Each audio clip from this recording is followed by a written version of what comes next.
സ്നേഹമുള്ളവരെ, ദൈവത്തെ ശുശ്രൂഷിക്കുവാൻ നമുക്കെല്ലാവർക്കും ആഗ്രഹമുണ്ട്. ദൈവത്തെ ശുശ്രൂഷിക്കുവാൻ നമുക്ക് എങ്ങനെയാണ് കഴിയുക? പലരും വിചാരിക്കുന്നത് പാട്ടുപാടുന്നതിലൂടെ, പ്രസംഗിക്കുന്നതിലൂടെ, സൽക്കർമ്മങ്ങൾ ചെയ്യുന്നതിലൂടെ ദൈവത്തെ ശുശ്രൂഷിക്കാം. പക്ഷേ ഇതെല്ലാം ചെയ്യുന്നതിന് മുമ്പ് ഇതിനേക്കാൾ ഉപരി വേറൊരു കാര്യമാണ് അത്യന്താപേക്ഷിതം. അത് ഉണ്ടായാൽ മാത്രമേ നമുക്ക് ദൈവത്തെ ശുശ്രൂഷിക്കുവാൻ പറ്റുകയുള്ളൂ. അതാണ് ലൂക്കായുടെ സുവിശേഷം 1:74-75 വാക്യങ്ങളിൽ പറയുന്നത്. വിശുദ്ധിയും നീതിയും ഉണ്ടെങ്കിൽ മാത്രമേ നമുക്ക് ദൈവത്തെ ശുശ്രൂഷിക്കുവാൻ പറ്റുകയുള്ളൂ. ഇപ്പം ഞാനൊരു പാട്ട് പാടുകയാണ്, പക്ഷേ എനിക്ക് വിശുദ്ധിയില്ല, നീതിയില്ല, എന്നാൽ എനിക്കവിടെ ദൈവത്തെ ശുശ്രൂഷിക്കുവാൻ പറ്റുകയില്ല.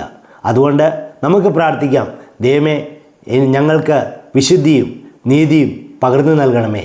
ആമേൻ.